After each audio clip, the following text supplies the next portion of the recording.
जय Shri Krishna. Welcome back to my channel. जो भी साधक और भक्तजन निरंतर वीडियो सुन रहे हैं, कमेंट भी करते हैं, उनका बहुत बहुत धन्यवाद। और जो नए श्रोतागण जुड़ रहे हैं वो रेगुलर सुनने के लिए प्लीज चैनल को सब्सक्राइब कर लें। धन्यवाद। आज का जो सवाल है वो है पाप और पुण्य क्या होता है।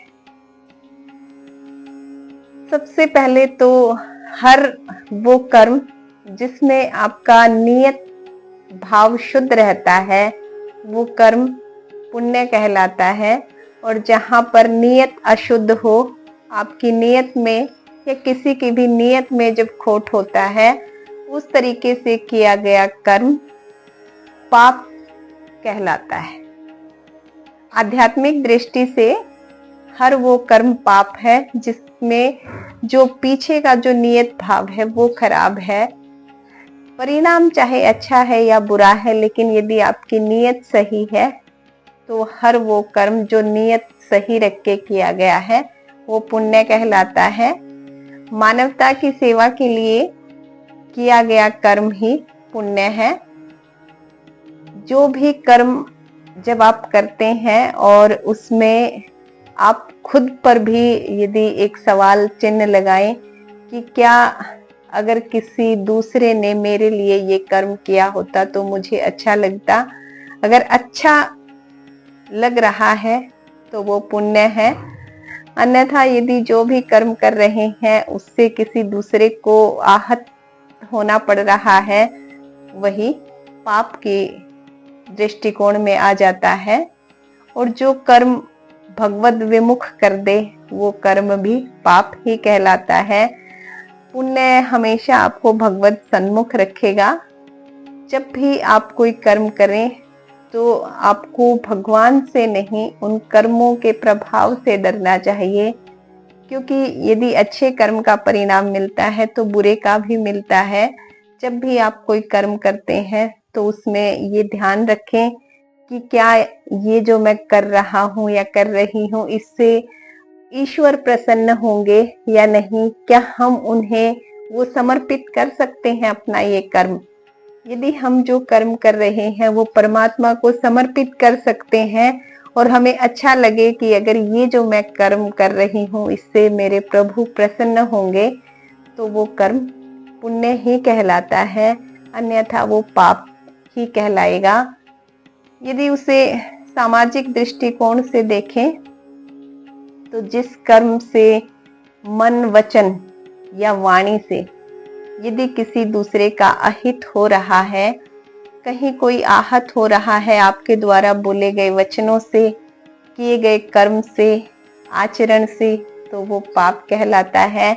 और यदि आपके द्वारा किया गया कर्म किसी को खुशी दे रहा है, किसी परोपकार के लिए आप काम कर रहे हैं, वो पुण्य कहलाता है। अनेक प्रकार के पुण्य कर्म होते हैं, जैसे ज्ञान से, भक्ति से, सत्संग से यदि आप समाज में कोई सहयोग दे पा रहे हैं, वो भी एक प्रकार का पुण्य ही है।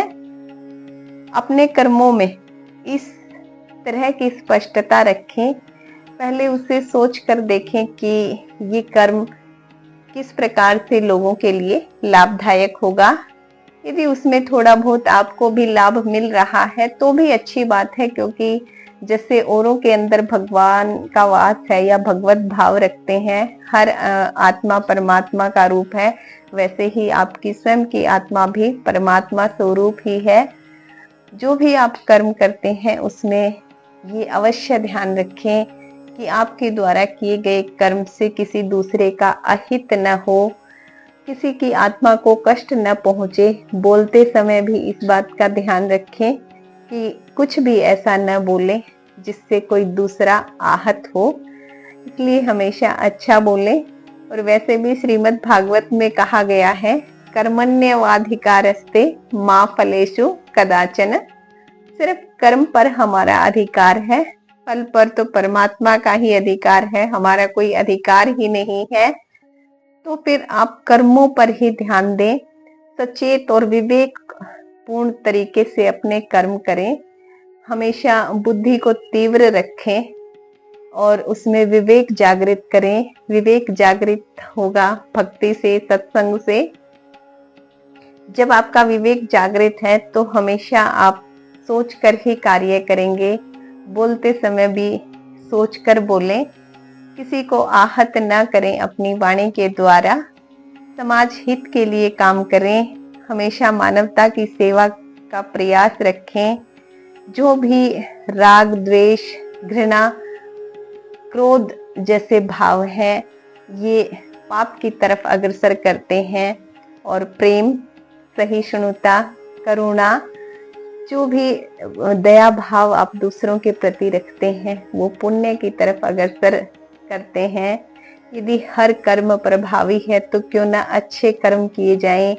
हम वो कर्म करें जो उस परमात्मा को समर्पित कर सकें। हमेशा आहार भी वैसा ही लें जो परमात्मा को भोग लगा सकें। विचार भी ऐसे रखें कि ईश्वर भी प्रसन्न हो और आपके आसपास वाले लोग भी आपकी वाणी से प्रसन्न हो।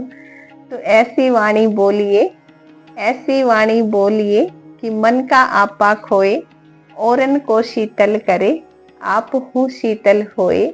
हमेशा अच्छी वाणी का प्रयोग करें, अच्छे कर्म करें, शुभ कर्म करें, भगवान को ध्यान में रखते हुए अपने कर्म करें।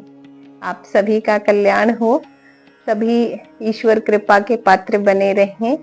चैनल को सब्सक्राइब कर रखा है तो बहुत अच्छा है, और नए हैं और अभी तक चैनल को सब्सक्राइब नहीं किया है तो चैनल को सब्सक्राइब कर लें। इसी तरह आगे भी वीडियो सुनते रहें। आप सभी का बहुत बहुत धन्यवाद। जय श्री कृष्णा।